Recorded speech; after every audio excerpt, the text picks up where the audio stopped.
O estudo hoje é do Evangelho segundo o Espiritismo, no capítulo 5, Bem-aventurados aflitos, no item 23, os tormentos voluntários. O homem está incessantemente em busca da felicidade que lhe escapa sem cessar, porque a felicidade sem mescla não existe na terra. Entretanto, malgrado as vicissitudes que formam o cortejo inevitável desta vida, poderia, pelo menos, gozar de uma felicidade relativa, mas ele a procura nas coisas perecíveis e sujeita às mesmas vicissitudes, quer dizer, nos prazeres materiais, ao invés de a procurar nos prazeres da alma, que são o antegozo dos prazeres celestes. Imperecíveis, em lugar de procurar a paz do coração, única felicidade real deste mundo, é ávido de tudo aquilo que pode agitá-lo e perturbá-lo. E, coisa singular, parece criar propositadamente tormentos que não cabe senão a ele evitar. Haverá maiores tormentos que aqueles causados pela inveja e pelo ciúme? Para os invejosos e ciumentos não há repouso, estão perpetuamente em febre. O que eles não têm e o que os outros possuem lhe causam insônia. O sucesso dos seus rivais lhe dão vertigem. Sua emulação não se exerce senão para eclipsar seus vizinhos. Toda sua alegria está em excitar nos insensatos, como eles, a cólera do ciúme de que estão possuídos. Pobres insensatos, com efeito, que não sonham que talvez amanhã lhes será preciso deixar todas essas futilidades cuja cobiça envenenada envenena sua vida. Não é a eles que se aplicam essas palavras. Bem-aventurados aflitos, porque serão consolados. Porque seus cuidados não são daqueles que têm compensação do céu. De quantos tormentos, ao contrário, se poupa aquele que sabe se contentar com o que tem, que vê sem inveja o que não tem, que não procura parecer mais do que é. Ele está sempre rico, porque se olha abaixo de si, em lugar de olhar acima. Verá sempre pessoas que têm menos ainda. É calmo porque não cria para si necessidades quiméricas e acalma no meio das tempestades da vida. Não será a felicidade? Fenelon, 1860. E estamos aqui com os nossos facilitadores e amigos, Kelly Nascimento e Luciano Coimbra, para nos esclarecer sobre a leitura. Um bom estudo a todos, sejam bem-vindos. Uma boa noite a todos. É uma alegria imensa estar aqui mais uma vez para contribuir com os estudos, hoje falando sobre um tema muito importante na nossa evolução. Aproveito para saudar os nossos amigos internautas, saúdo também os queridos irmãos presentes e aproveito para cumprimentar a Kelly e agradecer por estar aqui conosco à mesa. Muito obrigado, Kelly. Eu que agradeço. A gratidão é minha. Uma boa noite a todos os internautas. É com muita satisfação que estamos aqui para fazer mais um estudo, para estudarmos juntos, né, essa doutrina tão maravilhosa, que é a doutrina dos espíritos, né, a doutrina espírita. E hoje, como a Ana já leu e já falou, né, o que caiu para a gente foi os tormentos, o item 23, os tormentos voluntários. E aqui a gente tem muita coisa para falar, né? Muito interessante, porque cada parágrafozinho desse aqui, né, tá embutido muita coisa aqui que a gente pode refletir. E eu achei muito interessante, porque o Evangelho, segundo o Espiritismo, essas explicações que a gente tem, né, no Evangelho, elas são muito claras, muito fáceis de entender. Então, é muito interessante quando a gente começa a ler, começa a parar e entender realmente o significado dessas parábolas, desses parágrafos mesmo que a gente tem no Evangelho mesmo. E ele começa o seguinte, ele fala: o homem está incessantemente em busca da felicidade que ele escapa sem cessar, porque a felicidade sem mescla não existe na terra. Então, só dessa palavra felicidade aqui daria para a gente falar um tanto de coisa, né? Porque, na verdade, a gente caminha hoje aqui em busca dessa felicidade mesmo. Só que nós percebemos que essa tal felicidade, às vezes, nos traz um tormento muito grande. Mas um tormento muito grande nos traz por a gente não entender o que é realmente essa felicidade. E até nas redes sociais mesmo, a gente vê, né, todo mundo em busca e atrás dessa tal felicidade. E a gente vê que, assim, às vezes a gente caminha por uma trajetória que, acima de qualquer coisa, é essa felicidade. Então, a gente vê, né, pessoas, às vezes, enganando, passando por cima dos outros, né, falsificando, para poder chegar nessa tal felicidade, essa tal felicidade que não é felicidade verdadeira, é felicidade ilusória. Ele fala que, né, nós aqui, nesse planeta de provas e expiações, nós ainda estamos muito ligados à parte material. Então, tudo que a gente vê. E com a felicidade não é diferente. O que a gente vê e que a gente acha que nos traria felicidade, geralmente são coisas materiais. É o que vem na nossa mente assim de primeira. Né? A gente vê, por exemplo, um amigo, né, ele fala aqui do ciúme, fala da inveja. E isso é muito nosso ainda. Né? Nós temos que admitir que todos nós ainda sentimos. Em menor grau, em maior grau, todos nós ainda sentimos. Não que a gente não deva combater, não. A gente tem que descobrir, né, qual a intensidade disso ainda dentro da gente, dessa inveja, desse ciúme que a gente ainda sente pelos outros, por amigos, por familiares e tudo, para a gente tentar combater e tentar consertar, né, de maneira mais tranquila. Mas, enfim, o que a gente enxerga como felicidade, né, geralmente a gente vê aquela pessoa e fala, nossa, aquela tal pessoa é feliz. Feliz por quê? Feliz porque é tranquilo, não se preocupa com dinheiro, né, tem bens, é tranquilo, pode viajar todo ano se quiser, tem casa boa. Então, a gente tem essa impressão dentro da gente, que a felicidade é isso. Mas a gente sabe, né, que lá no fundo não tem nada a ver com aquilo que nós conquistamos. Porque tudo é emprestado. Tudo aqui é emprestado. Nada é nosso. Nós é que temos essa ilusão de que é nosso. Mas nada é nosso. Nem nossos familiares são nossos, nem o que a gente já conquistou de bens não são nossos. E essa felicidade, ela é interna.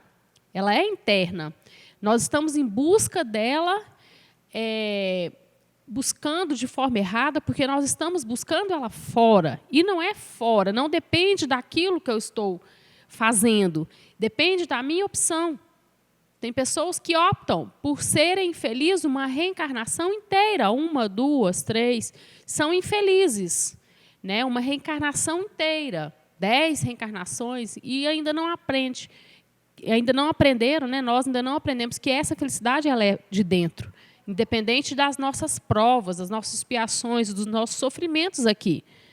E a gente sabe que nós não estamos aqui a passeio. Então, essa felicidade que nos fala aqui no livro, né, ele até cita aqui que é a felicidade relativa. Aqui, ó, poderia, pelo menos, gozar de uma felicidade relativa. Se nós fôssemos mais inteligentes, mais calmos, mais tranquilos, e entendêssemos mais as coisas, os nossos sentimentos, nós poderíamos chegar nisso daqui, ó. Poder gozar de uma felicidade relativa. Não é aquela felicidade plena, que a gente sabe que não é daqui. Talvez a gente vai chegar lá um dia, Mas, por enquanto, não. Nós estamos aqui, né, no mundo de provas e expiações e no mundo de sofrimentos. E nós não podemos negar isso, né? Então, vou passar a palavra agora para o nosso amigo, para ele também dar a opinião dele, né, Fabiano? Obrigado, Kelly. Realmente é um tema assim que, se a gente for discorrer até o quanto ele merece, a gente falaria por horas, né? E poderia, talvez, até falar por mais de um estudo, porque um trecho tão pequeno com um conteúdo tão vasto, né, a ser explorado, a ser estudado. E uma das coisas que me chamou muita atenção logo de início foi o próprio título, onde o Espírito nomeou de tormentos voluntários, sabiamente, inclusive, porque o que seria ser um voluntário? Voluntário é algo que a pessoa procura por si só. Ela teve iniciativa, ela teve vontade, anseio de fazer aquilo. Isso é ser voluntário.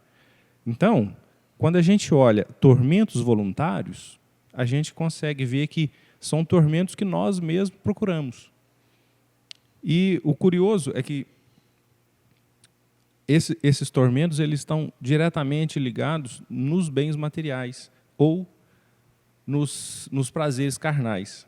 Por exemplo, a gente vê aí na codificação, a gente vê também nas obras de André Luiz, do Chico, por intermédio do Emmanuel, várias histórias onde os espíritos eles pedem determinados desafios aqui na Terra para que eles possam evoluir.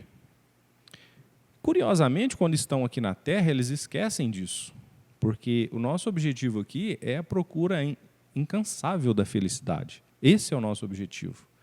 E por que eu vou perder tempo com dívidas de outras vidas, sendo que eu posso ser feliz com outras coisas?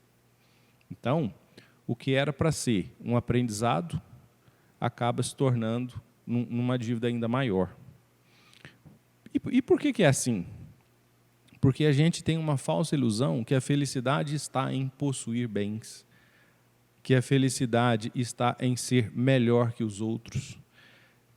E isso é resumido nesses dois sentimentos que ele destaca logo no início do texto, que é a inveja e o ciúme.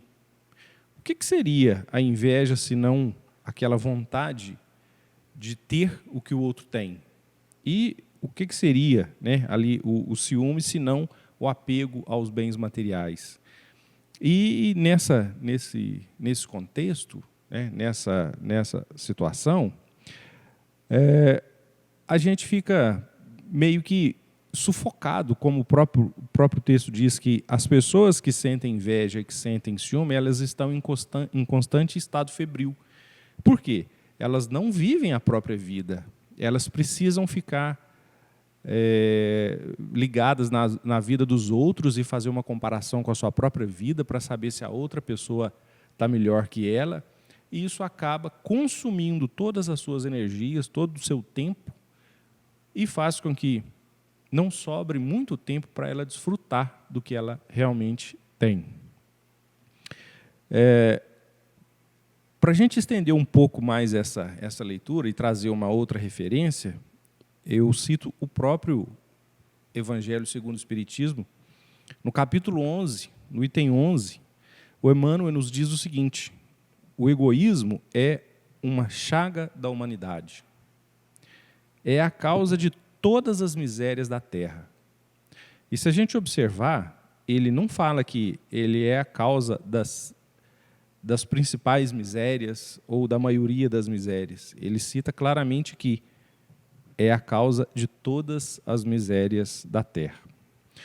E se a gente for observar como que esses sentimentos eles são presentes nas nossas vidas, a gente, em alguns casos, acaba enxergando tanto o egoísmo quanto o orgulho de uma forma mais, vamos dizer assim, mais ilustrativa e mais superficial, e não com o devido peso que essas mazelas realmente trazem e causam nas nossas vidas.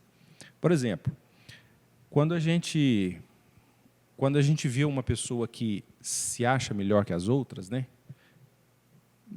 No dito popular, que não se mistura, e que essa pessoa acha que existem seres inferiores e seres superiores, nós simplesmente falamos assim: nossa, que pessoa orgulhosa.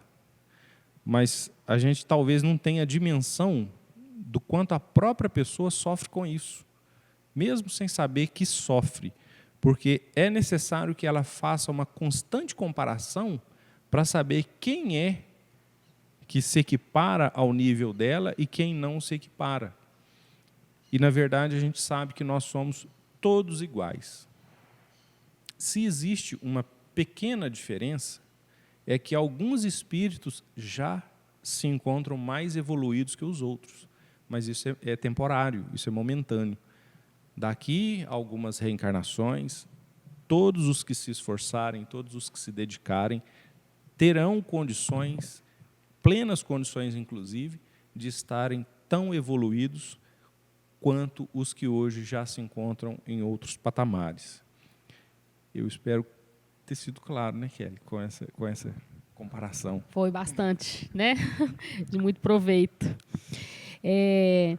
Então, continuando aqui também, né?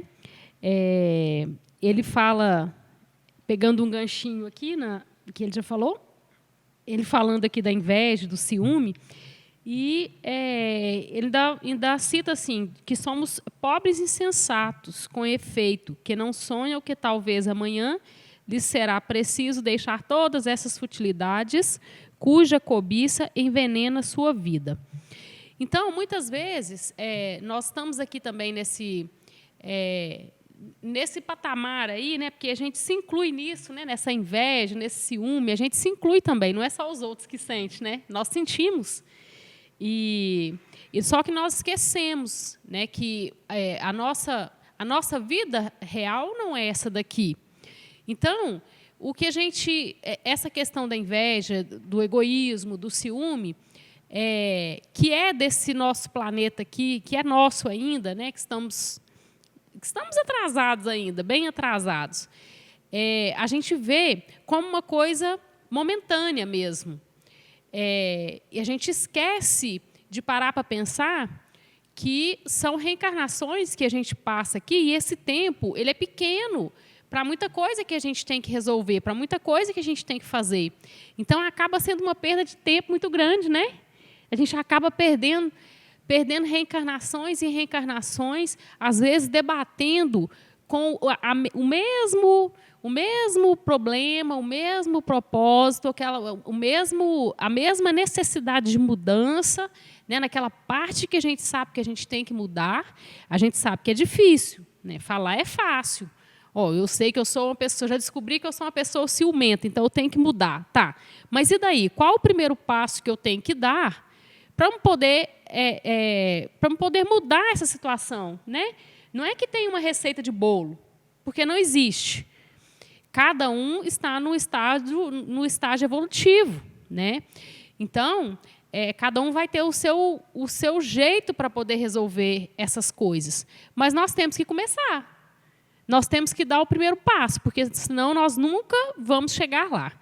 Mas, para a gente dar o primeiro passo, primeiro, o que a gente tem que fazer? A gente tem que admitir. Olha, eu já admiti certa pendência minha. Eu sei que eu sou uma pessoa orgulhosa, que eu sou uma pessoa invejosa. Tá. É um defeito? É. Mas eu vou morrer por causa disso? Não. Vou carregar a culpa por causa disso? Também não. Isso é para mim saber aonde eu tenho que trabalhar. Isso é muito importante quando a gente está com criança, né? Quando a gente tem criança ainda em casa. Esses espíritos chegam justamente para isso, para ter a nossa ajuda daquelas pendências ainda que ele traz na sua bagagem, que somos nós. Nós somos esse espírito, nós esquecemos disso também. Através desses olhos materialistas nossos, a gente começa a confundir tanto as coisas que a gente esquece até que somos o espírito, né? Nós nos vemos assim, na carne, nesse corpo e tal, e a gente esquece que nós somos o espírito. Então, com que objetivo eu vou ficar cultivando inveja, eu vou ficar cultivando esse meu orgulho bobo, às vezes, né, de achar que é maior que o outro? Com que objetivo eu vou fazer isso? Quanta perda de tempo eu vou ter com isso? Porque, na verdade, o que eu vou levar é o que o meu espírito, é o que eu que sou o espírito, conseguir fazer para a minha evolução. Conseguir fazer para me dar uns passos aqui, pelo menos nessa reencarnação. Eu sei que eu não vou chegar a ser anjo, não, ainda tem muitas ainda pela frente, mas eu tenho que começar a andar. Eu tenho que começar a dar os primeiros passos para eu poder começar a desenvolver isso, né? Então, nós temos que começar a mudar a nossa visão.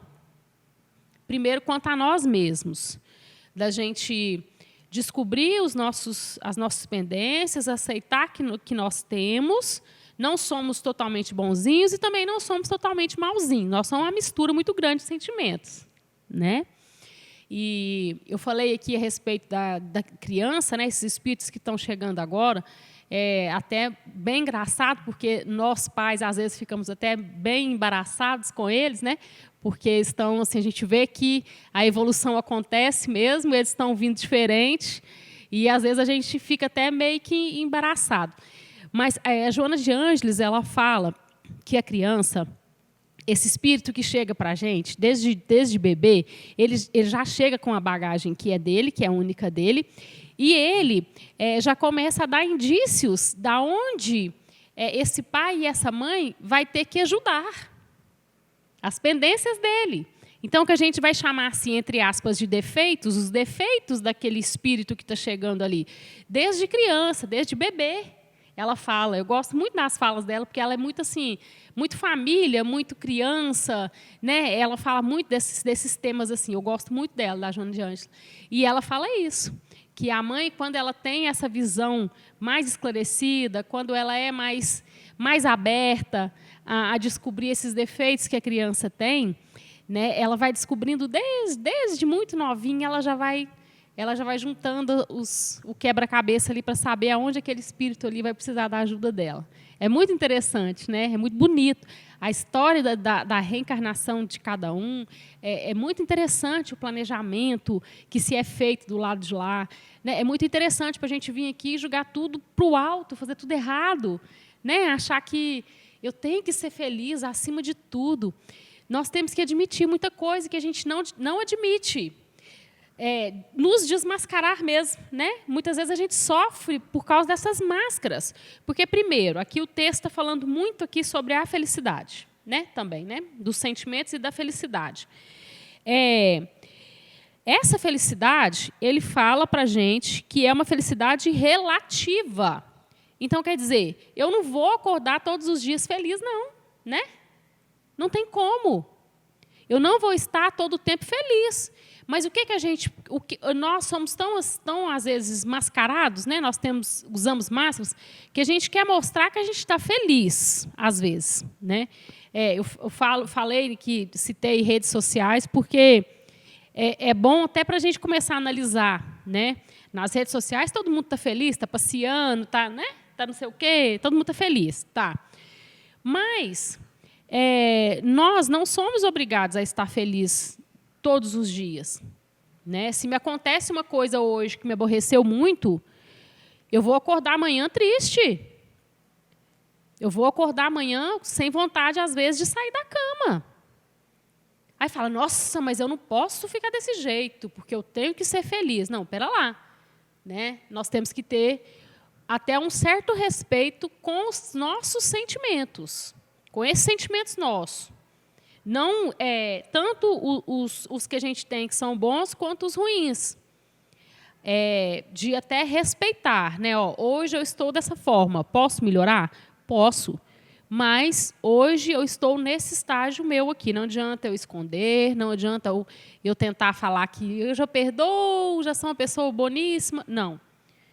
Quanto mais eu escondo, quanto menos claro eu sou e eu vivo, mais difícil vai ficando a reencarnação aqui, né? E a gente vê muito isso, né? Você pensa de uma forma, você vive de outra, contrária àquilo que você pensa, e aí o que acontece? As frustrações começam a chegar, porque seu pensamento é um, a sua vivência é outra, né? Por quê? Por regras, porque te ensinaram que é para ser assim, é para ser assado. Então, quanto mais claros a gente for com as coisas, né, com as pessoas, melhor. Nós não precisamos de colocar tantas máscaras. Nós temos, sim, e é até natural nosso. Né? Nós não conseguimos ser os mesmos em todos os lugares, a todo instante. Não. Principalmente dentro de casa. Né? Dentro de casa, aliás, dentro de casa é que as máscaras caem, que a gente não consegue mantê-las. Mas fora, a gente consegue, sim. Né? E isso aí, às vezes, até uma proteção irreal, mas uma proteção que a gente tem conosco mesmo. Mas quanto mais a gente puder mesmo, vamos falar no dito popular, quanto mais eu puder colocar as cartas na mesa com tudo que me acontece com o outro, com aquele que me aborrece, até com aquele também que me agrada, né? Eu saber expressar esse sentimento de gratidão, eu saber expressar o sentimento de que eu não gostei, de que não foi bom, né? Sermos verdadeiros conosco mesmo, isso faz uma diferença muito grande, muito grande. A gente agir de forma com aquilo que a gente realmente pensa e acha que é o certo. Né? Porque, às vezes, você pode não ser entendido naquele momento, mas se você foi sincero e a intenção foi boa, em algum momento você vai ser entendido. Verdade, Kelly. E você citou no início da sua fala sobre as crianças, e é muito curioso quando a gente, observando as crianças, a gente vê traços de egoísmo manifestando nas crianças que nem maldade ainda conhecem. Isso me faz lembrar de alguns casos que aconteceram, inclusive, aqui na casa, quando, numa determinada oportunidade, uma pessoa relatava que não sabia o que fazer com o segundo filho, porque o primeiro foi tão fácil de criar, tão fácil de educar, e o segundo era trabalhoso e já estava entregando a Deus. Então, a gente consegue perceber que cada um é cada um. Não, ele traz consigo os seus princípios das outras vidas, né? E eu me incluo nessas experiências, porque eu lembro da infância, a gente sempre queria o pedaço maior de alguma coisa, né? Se fosse um bolo, por exemplo, a gente comparava com o irmão, com a irmã. Se ela ganhar um maior que o meu, eu vou ficar nervoso, eu não vou aceitar isso, não. Por que ela pode um grande e eu não? Né? E assim, a gente vê tantos outros exemplos. Algumas crianças, por exemplo, vão tomar refrigerante, colocam um copo assim, um do lado do outro, para ver se está tudo no mesmo nível. E um pai, uma vez, me relatou que ele conseguiu fazer com que a criança deixasse esse hábito um dia que eles iam tomar um suco que a criança não conhecia. E um irmão conhecia e gostava. Ele colocou uma quantidade maior para o irmão e colocou só um pouquinho para ele. Ele achou ruim, falou, não, mas por que o meu irmão merece e eu não? E o pai falou, olha, experimenta primeiro, vai que você não gosta. Não, mas eu quero do mesmo tanto que ele. Então experimenta, só sente o gosto. Não. Aí o pai colocou o mesmo nível do irmão e ele experimentou e não gostou. Aí o pai falou, agora você toma, porque você pediu para colocar tudo. E ele teve que tomar. partir desse dia, quando eles falavam experimenta, ele nem questionava. Então foi uma forma que ele encontrou de deixar aquele hábito de comparar com o meu irmão. E isso a gente pode estender a comparar com o meu vizinho, comparar com o meu colega de trabalho, por que ele tem um salário maior que o meu, por que fulano tem uma casa melhor que a minha. Porque, até como o próprio texto disse, isso é passageiro. Isso nós vamos ter que abrir mão mais cedo ou mais tarde. Isso também me fez lembrar uma história. Eu até confesso que eu esqueci a origem. Se você souber de onde é, me fala, me relembra. Que é assim, uma pessoa estava à procura de um sábio para tirar algumas dúvidas. E ela viajou longe, foi para outro país e procurou até encontrar. E foi difícil fazer com que esse sábio a recebesse, porque ele tinha muitos compromissos. Mas chegou o dia dessa pessoa ser recebida pelo sábio. E quando ela encontrou com ele, na casa dele, inclusive, ela ficou espantada, porque era uma pessoa muito simples, que morava numa casa muito simples. E quando ela entrou na casa, ela observou que ele tinha uma mesa, um banco, alguns livros e uma cama. Aquilo gerou nela uma série de dúvidas. Como que uma pessoa que tem tão pouco pode saber tanto?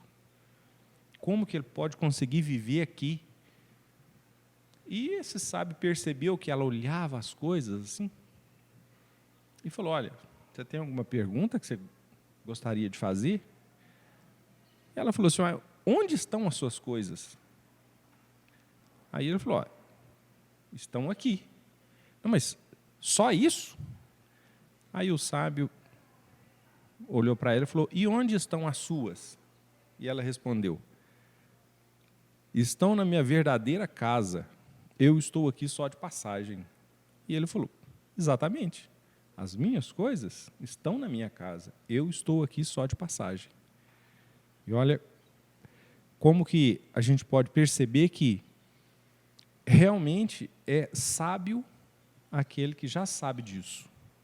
Que não adianta a gente acumular os bens aqui, porque mais cedo ou mais tarde eles vão ficar para outra pessoa, né, que seja para os filhos, que seja para outros entes queridos. Mas é importante também a gente destacar que nós não estamos aqui para julgar as pessoas que têm, as pessoas que buscam melhores condições de vida, porque a lei da evolução é uma lei que existe e que também faz parte do desenvolvimento de todas as pessoas. Existem somente alguns exageros por nossa parte. Eu até lembro aqui de alguns livros que eu já vi, inclusive obras póstumas do próprio Kardec, onde ele fala que nós precisamos, sim, por exemplo, de autoconfiança, autoestima, nós precisamos do instinto de proteção, nós precisamos do desejo de progredir.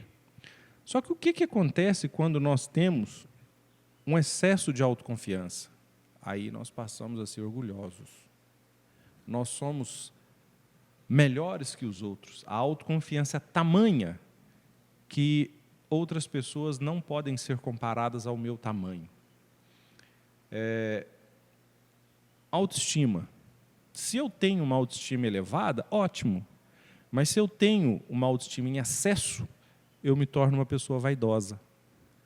E geralmente as pessoas vaidosas, elas perdem muito tempo mantendo aquela imagem que é desnecessária. Ela deixa de mostrar o que ela realmente é para mostrar aquilo que a gente estava falando agora há pouco, né? Uma máscara.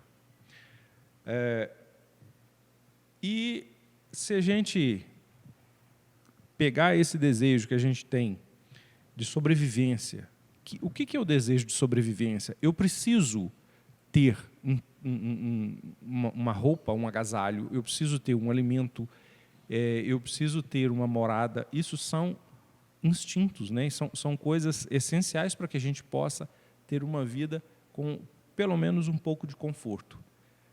Mas se a gente começa com esse instinto de uma forma exagerada e cada dia mais e cada dia mais, isso se transforma em ambição, porque a gente nunca vai conseguir alguma coisa que realmente vai nos deixar em plenitude. A gente sempre vai querer mais. Se eu consigo uma casa melhor, eu quero uma casa com 2 andares. Se eu consigo uma casa com 2 andares, eu quero uma casa que tenha um quintal imenso. Se eu consigo um carro melhor, eu quero um carro. E assim vai sucessivamente, até que a gente consiga cumprir a nossa jornada e, ao despedir dessa vida aqui na Terra, tudo que a gente lutou vai ficar por aqui. Aproveito também para citar relatos de alguns médicos, principalmente médicos que trabalham em setores de hospitais onde os pacientes são terminais, onde eles relatam que todas as pessoas, quando estão no limiar do desencarne, se elas pudessem fazer um pedido, elas não pediriam uma outra casa, um carro do ano ou um celular novo de última geração. Elas pediriam mais um dia do lado das pessoas que amam. E, às vezes, a gente queima essa oportunidade numa busca insana por bens materiais, por um conforto desnecessário, por uma coisa maior do que a gente já tem, ao passo que a gente poderia usufruir do que a gente tem e, principalmente, compartilhar e conviver com as pessoas que a gente ama e as pessoas que são tão importantes para a nossa vida. É isso que é. Verdade. E a gente esquece também que essa parte aí que a gente, voltando, né, com os nossos olhos materiais de novo, a gente vê, por exemplo, aquela pessoa que está em situação melhor do que a gente, e a gente cobiça aquela situação, né? Só que a gente esquece que tudo são provas também, expiações também. Aquele que está lá no poder, né, aquele que a gente olha e fala, nossa, fulano, né, tem tudo, fulano deve ser extremamente feliz. Ele está tentando cumprir a provinha dele ali também, que às vezes é até mais complicado e mais difícil do que aquela prova que aquela pessoa humilde está passando. Né? Porque se você humilde, que eu falo, assim, vamos falar das coisas materiais mesmo. A gente sabe que humildade não é isso, mas na falta do bem material, né? A gente olha e pensa, né? Aquele que não tem é que está sofrendo, aquele que tem, ele está bem, ele é feliz. Só que isso é uma controvérsia. Por quê? Às vezes, aquela pessoa que está desprovida ali, né, de coisas materiais, que tem bem pouco, né, em situações, às vezes, precárias, se ela tivesse numa situação melhor, talvez ela não saberia lidar com isso, né? Porque, como eu disse, a espiritualidade ela é muito perfeita, é tudo planejado, né? Então, aquele que veio pobre, aquele que veio rico, Deus não é justo, é tudo no seu lugar, né? Então, a gente tem o que a gente merece ter. Isso é importante a gente falar também, né? Para a gente parar de reclamar. A gente tem o que a gente merece ter.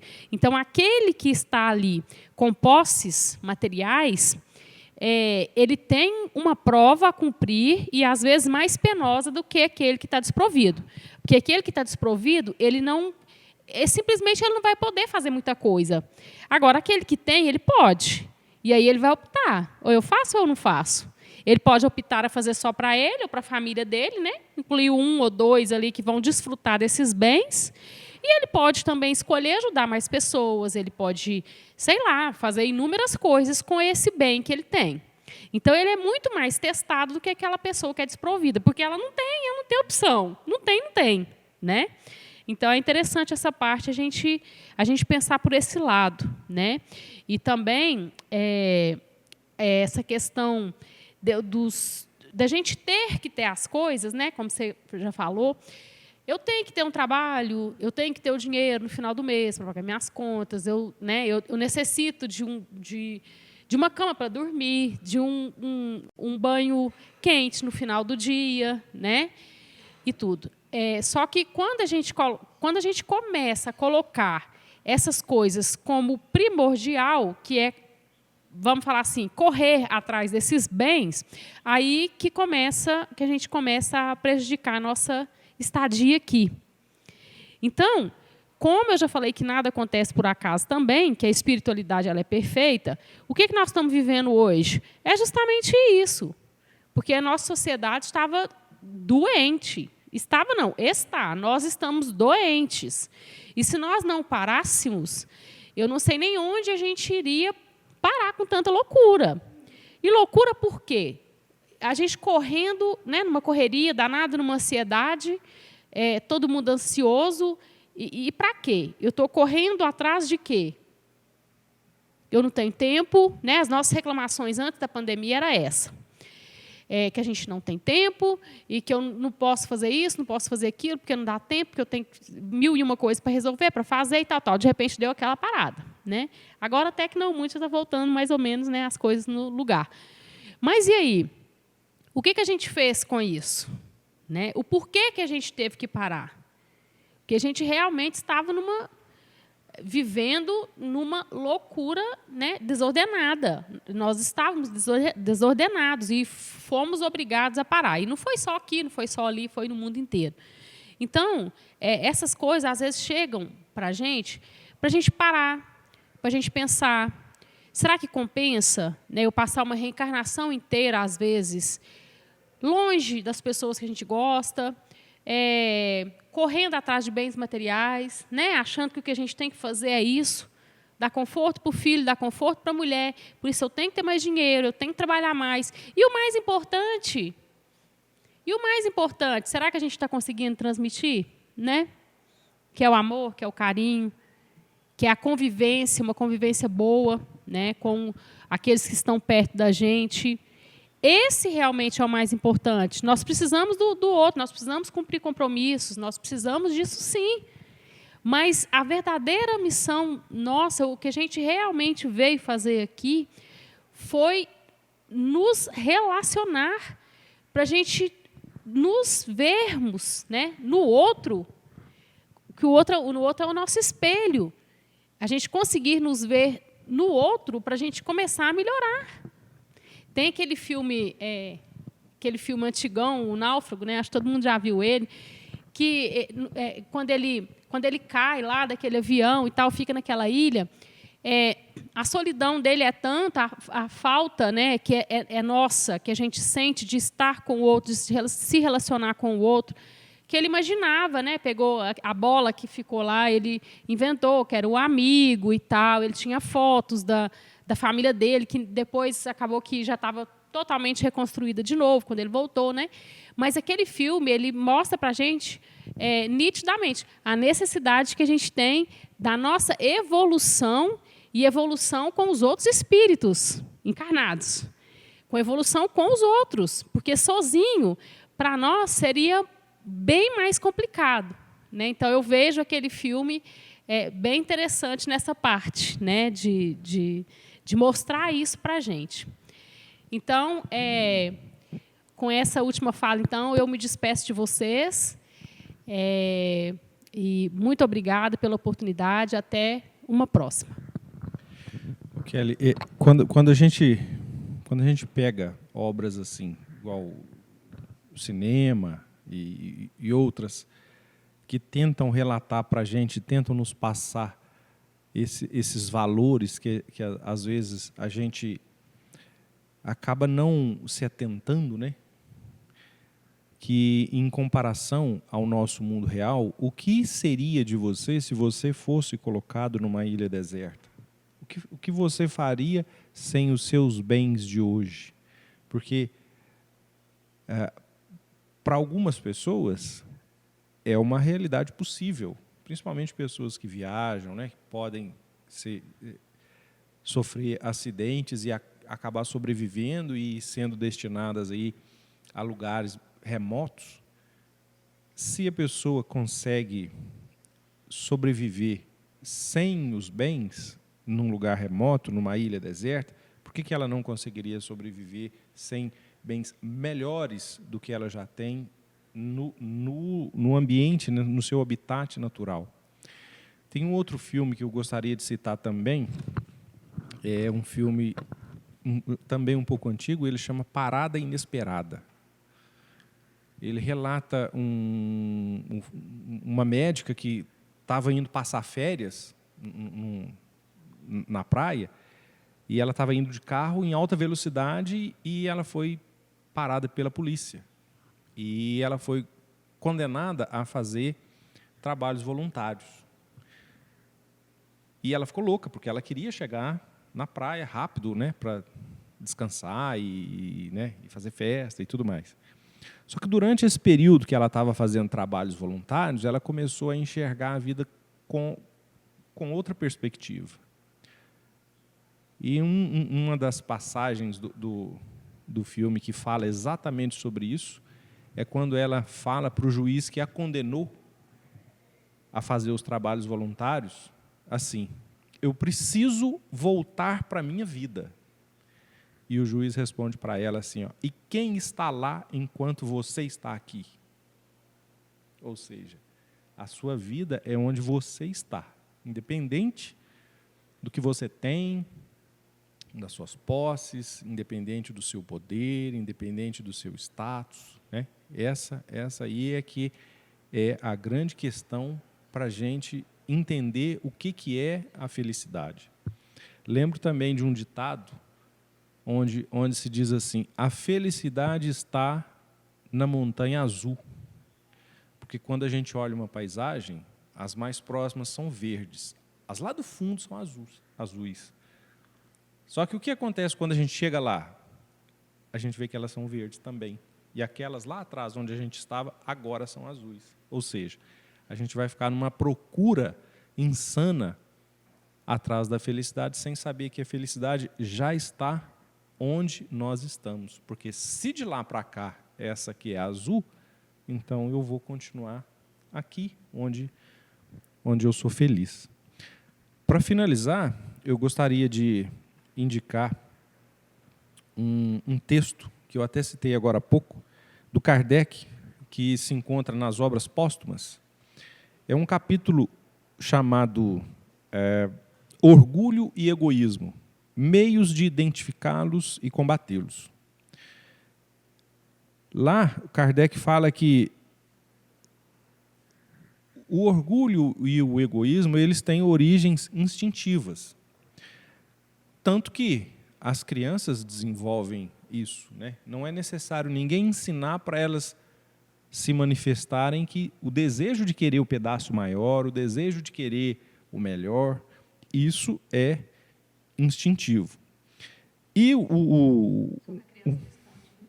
a criança não esconde. É verdade, às vezes, quando a gente fica maior, a gente começa a disfarçar esse sentimento, mesmo pensando, mas eu queria aquele outro pedaço, não esse aqui que está pequeno.